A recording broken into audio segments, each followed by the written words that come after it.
Hello, good day viewers. This is your number one tutor on this channel, the Science Demystifier.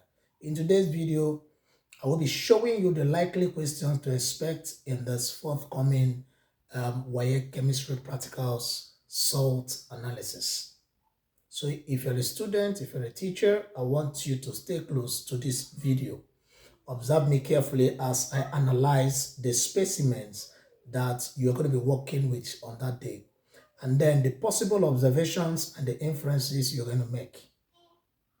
So based on the specimens that we are going to be working with on that day, we are suspecting tests on these ions. You're going to be testing for copper 2 ion, you're going to be testing for sulfate 6 ion, and then you're going to be running tests on reducing sugar to test for the presence of a reducing sugar, which is glucose. Okay? All right, so without wasting much of your time, let's go to the board. I already have a template we're going to be working with. There is a table showing, the possible tests you're going to be asked to carry out that day, the possible observations and the inferences you're going to state. So first, you'll be asked to add the salt sample, which is a specimen, to 10 cm cube of distilled water. So when they ask you to add a salt specimen to distilled water, what the examiner wants is to find out the solubility of the compound, the solubility of the salt mixture. So based on the nature of the salts or the compounds that we're going to be testing on, the two salts that we're going to be working on are soluble compounds. So there is no way you come here and tell us that C is insoluble in water. So it's going to be C dissolves completely in water because the copper salt that's coming out is a soluble salt. Then glucose is also a soluble compound. So the two of them, the mixture, will dissolve completely in water.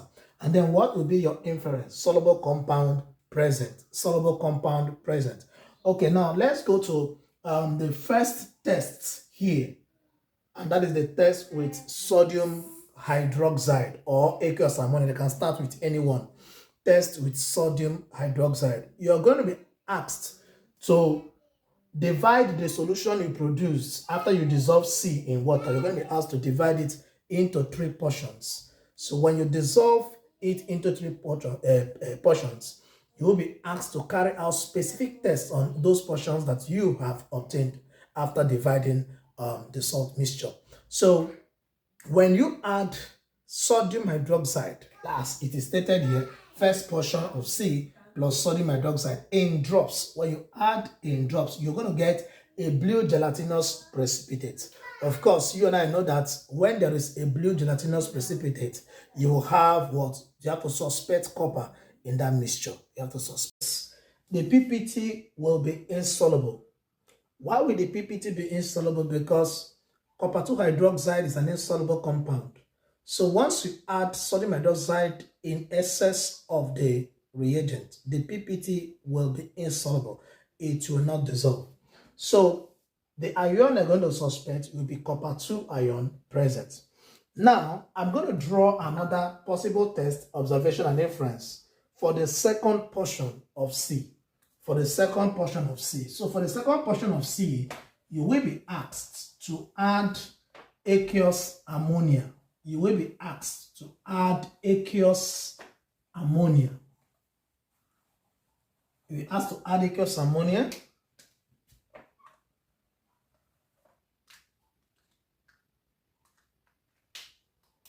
So aqueous ammonia was a second portion of C plus aqueous ammonia, then still in drops, and then in excess. So when you add aqueous ammonia in drops, you will still get blue gelatinous precipitate formed.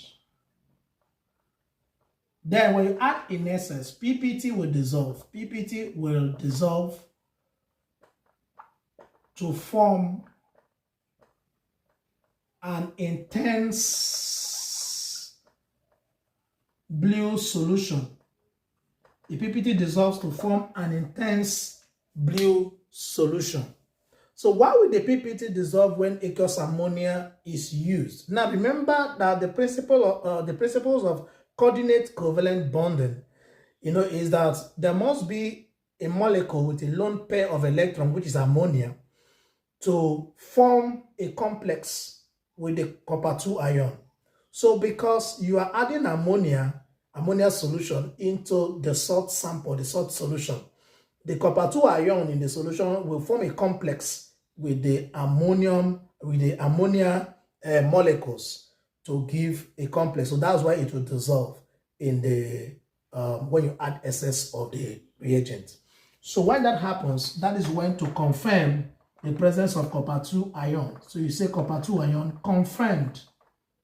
So here, when you have blue precipitate, you can say copper 2 ion present. But once you see that intense blue solution, it means copper 2 ion is what? Confirmed. Then the next possible test they will ask us to carry out is as the test for the anion of the copper salt. Now, third portion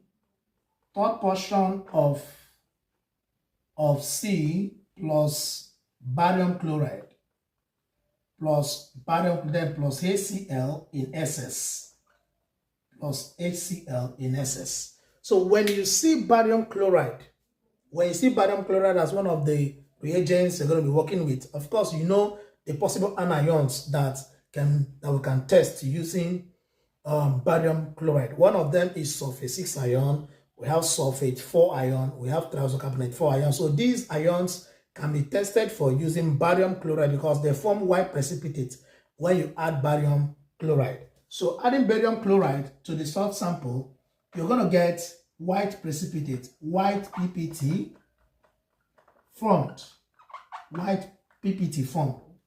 So your inference or conclusion will be sulfate 6 ion, sulfate 4 ion, triisocarbonate 4 ion, probably present.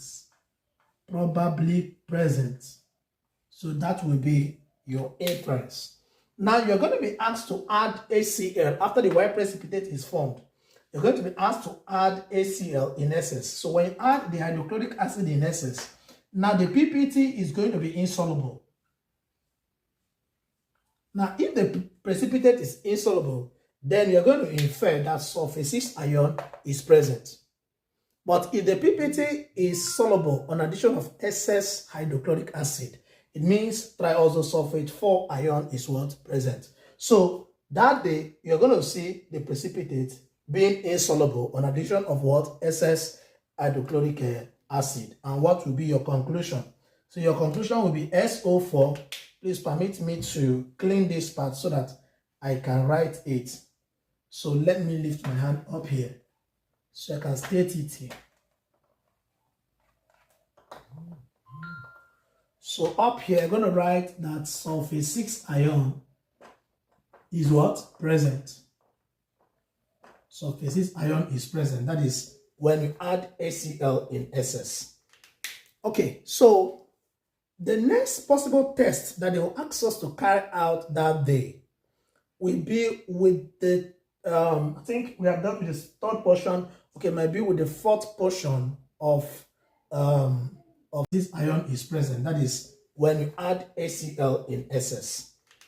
Okay, so the next possible test that they will ask us to carry out that day will be with the, I think we have done with this third portion, okay, might be with the fourth portion of C.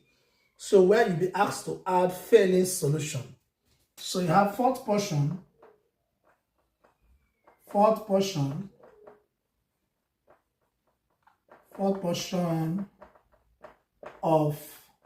C plus failing solution,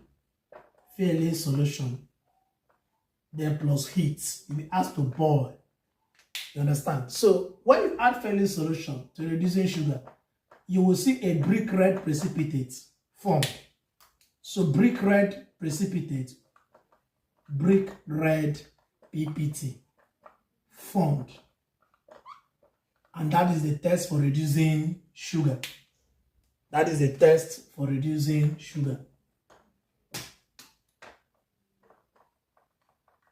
So your inference will be reducing sugar presence. Reducing sugar presence. If you don't want to write reducing sugar presence, you can write the functional group of the sugar. That is CHO, which is the aldehyde functional group. You can write a CHO present. That's the aldehyde functional group present. Okay? So that is all. That is all. So I just want you to take your time, go through this video again and again and again, and obtain all the details you need to obtain for your chemistry practicals on Tuesday. Okay? If you have anything you want to say or anything you want to comment on concerning this video, please do that on the comment section. And if you're not following me here on Facebook, if you're not a subscriber, please do well to subscribe. If this is the first time, it's not good for you to watch somebody's content like this and you don't subscribe, you don't like, you don't do anything about the video. Please, that is the only way you can encourage us to do more. Subscribe to the Science Demystifiers channel for us to do more. Thanks for watching. God bless you.